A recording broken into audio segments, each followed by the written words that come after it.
Hello friends, welcome back to my channel.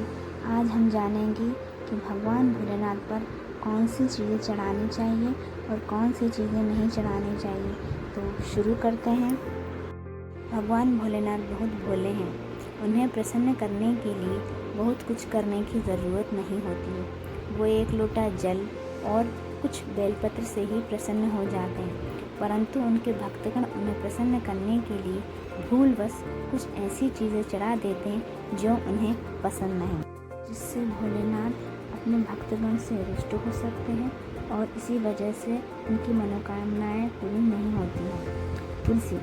तुलसी या पवित्र तुलसी दुनिया भर के हिंदुओं के लिए सबसे पवित्र पौधे में से एक है। इसे शुद्ध, उपचारात्मक और आध्यात्मिक माना जाता है, लेकिन इसे भगवान शिव को कभी नहीं चढ़ाया जाता है। क्यों, ये देखते हैं हम आगे। हिंदू शास्त्रों के अनुसार तुलसी राक्षस राजा जलंधर की समर्पित पत्नी थी। जब भगवान शिव ने ब्रह्मांड को बचाने के लिए जलंधर को नष्ट कर दिया, तो तुलसी ने एक वफादार पत्नी होने के नाते भगवान शिव को श्राप दिया कि उनकी पूजा कभी भी तुलसी के पत्तों से नहीं की जाएगी। अब देखते हैं हम आगे। हल्दी। भगवान शिव को कभी भी हल्दी नहीं चढ़ाई जाती। क्यों? क्योंकि भगवान शिव को एक तपस्वी माना जाता है और उन्होंने खुद को सांसारिक सुखों से अलग कर लिया है। दूसरी ओर हल्दी को प्रजनन और विवाह से जोड़ा जाता है और ये गुण भगवान शिव के तपस्वी स्वभाव के साथ संरेखित नहीं है। शिव को हल्दी चढ़ाना उनके एक अलग ध्यानमग्न देवता के चरित्र के विपरीत माना जाता है। सिंदूर। माथे पर कुमकुम लगाना इस बात का संकेत है कि महिला विवाहित है, और जबकि भगवान शिव का भी माता पार्वती से विवाह हुआ है, उन्हें कुमकुम बिल्कुल नहीं चढ़ाया जाता है। क्यों? हल्दी की तरह कुमकुम प्रजनन क्षमता और वैवाहिक स्थिति और शुभता से जुड़ा हुआ है। इसका उपयोग अक्सर समृद्धि से जुड़ी देवी देवताओं की पूजा में किया जाता है।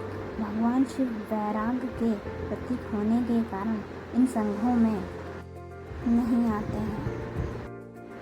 भगवान शिव को कुमकुम चढ़ाना अनुचित माना जाता है, क्योंकि यह उनके तपस्वी स्वभाव के विपरीत है। इसके बजाय भक्त शिव पर भस्म पवित्र राख का उपयोग कर सकते हैं। अब कांसे के बर्तन में पानी। शिवलिंग पर जल और गंगाजल चढ़ाना बेहद शुभ माना जाता है।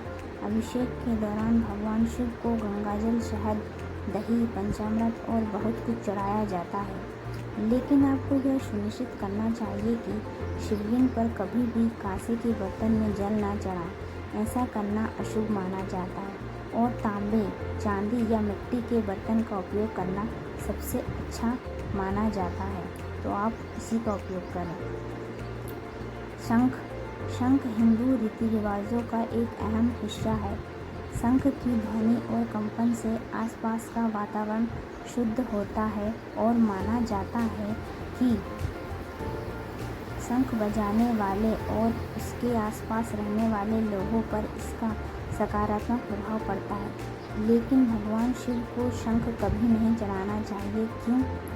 कहा जाता है कि बहुत समय पहले भगवान शिव ने शंखचूर्ण नामक राक्षस को हराया था और शंख को उसी राक्षस का एक रूप माना जाता है। इसलिए भगवान शिव को शंख नहीं चढ़ाना चाहिए या शंख से जल नहीं चढ़ाना चाहिए। अब आगे ऐसी गलती ना हो, इस बात का ध्यान रखिएगा। तो आगे भी ऐसी ही जानकारी पाने के लिए चैनल को सब्सक्राइब कीजिए और वीडियो पसंद आए तो लाइक, शेयर, कमेंट कीजिए। धन्यवाद।